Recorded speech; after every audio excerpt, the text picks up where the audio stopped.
Hello, my lovely people. I am super excited for today's video because I love this topic. I haven't seen it anywhere yet, but I'm sure this topic will raise in the future, right? But we are talking about five signs you are addicted to the talk therapy or to the therapy session. Interesting, right? Who would think that we can get addicted to the therapy? But you can, and I'll tell you why. There's a big explanation. It's just how our mind works, and our mind loves, and it's the rule of the mind by Marisa Peer. Our mind loves what's familiar and doesn't like what's unfamiliar. So if you make therapy session familiar, you can get addicted to that. So let's go. Sign number one. You are going to the therapy sessions for more than 10 sessions already, or maybe years and years of therapy. You might think like, well, that's how it is. Who told you that's how it is? If you have the belief that therapy should take years, that's the belief. Some people uncover it within one session, within 2 sessions. Some people do it by themselves. Not because they are more capable or they're different. No, because they have different belief. They believe that they can heal, right? So if you are going to the therapy session, 10 plus sessions, and you don't see a noticeable change, and I mean like a life-changing shifts, because in 10 sessions, I'm sure in 10 hours of therapy, if the therapist is really good, he can shift your mindset completely, right? He can uncover your secondary benefits. He can uncover your hidden agendas, right? If you like feel resistant to change, right? He can uncover the root cause, right? Like he can do that. I've seen therapists that good that even without going into hypnosis, into subconscious mind, they can uncover really, really fast. So if you're doing that for more than a year and up, then maybe you are addicted to therapy, right?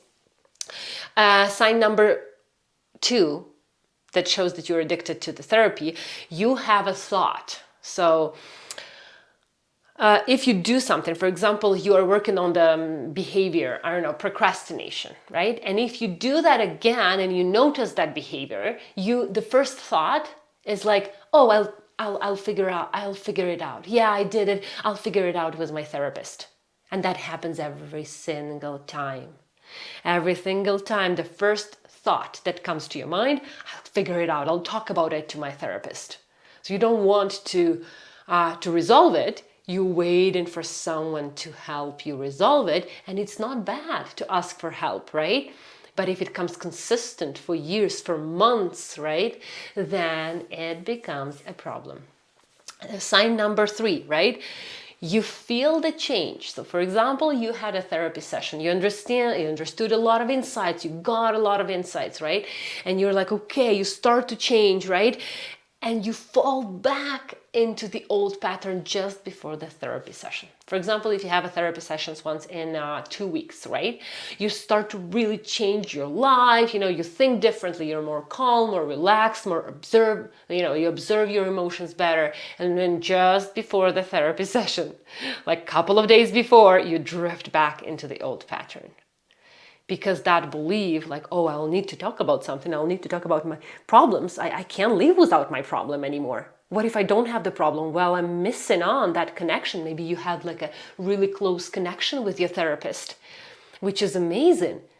But come on, the world is waiting for you. You need to start building relationship outside of the therapy office, right? So this is the sign number 3. If you fall back into the old pattern just before the therapy session, and it happens every single session, it means that you became addicted to therapy, right? And you don't want to change, because if you change, you won't have therapy sessions. So number 4, sign number 4, you believe, or someone helped you form that belief that the therapy is forever. It's for years and years. There will never be a time when you don't need a therapist. You know, like, and I know that there is a lot of people who think that, who have this belief. That is not true, because you can become your own therapist. You know, your therapist is great. They can lead you the way, they can coach you, but you only need them for this crisis moment. And then you get the tools and you implement them. If you don't, then the root cause of the problem wasn't uncovered. If you don't for years and you believe like, okay, I have a depression, it's years of therapy. No, depression is not years of therapy. Depression is disconnection from yourself, from your heart desires, not doing what you want, you know. If you are okay with that, then yeah, you'll be in depression for many years. But if you uncover the root cause of it and you start to make the changes on the subconscious level, then it's not for years. The depression shouldn't be for years. That's the belief that maybe, I don't know, media, social media, community, you know, pharma business is putting that on you, right? Because they want to sell you medication. Many reasons, right? And sign number 5. Every time there is a problem, look, for example, you had 10 therapy sessions, they were great, you know, you feel great, and you don't have your coverage, you know, you don't have your insurance till the next year, so you have to wait a couple of months. And then the next year you have this problem, right? And you don't even want to figure it out by yourself, because you want to figure it out with your therapist. I'll figure it out with my therapist, right? I'll wait. It's okay to have it now, because once I have a session, I'll figure it out, right? Though it means that you are addicted to your therapy sessions, which shouldn't be like that. You shouldn't be addicted to any of the to any types of therapy. None, right? You have to do it in the moment of crisis, right? To help you get those resources, inner resources, to find the solution, and that's it. You go on with your life. But someone probably doesn't want you to go on with your life, you know. If you get addicted to the therapy, there are lots of beliefs around that. So work on those beliefs, and that will help you a lot. This is a short video. I love you all. Be healthy mentally and physically. Be addicted to yourself only. Bye.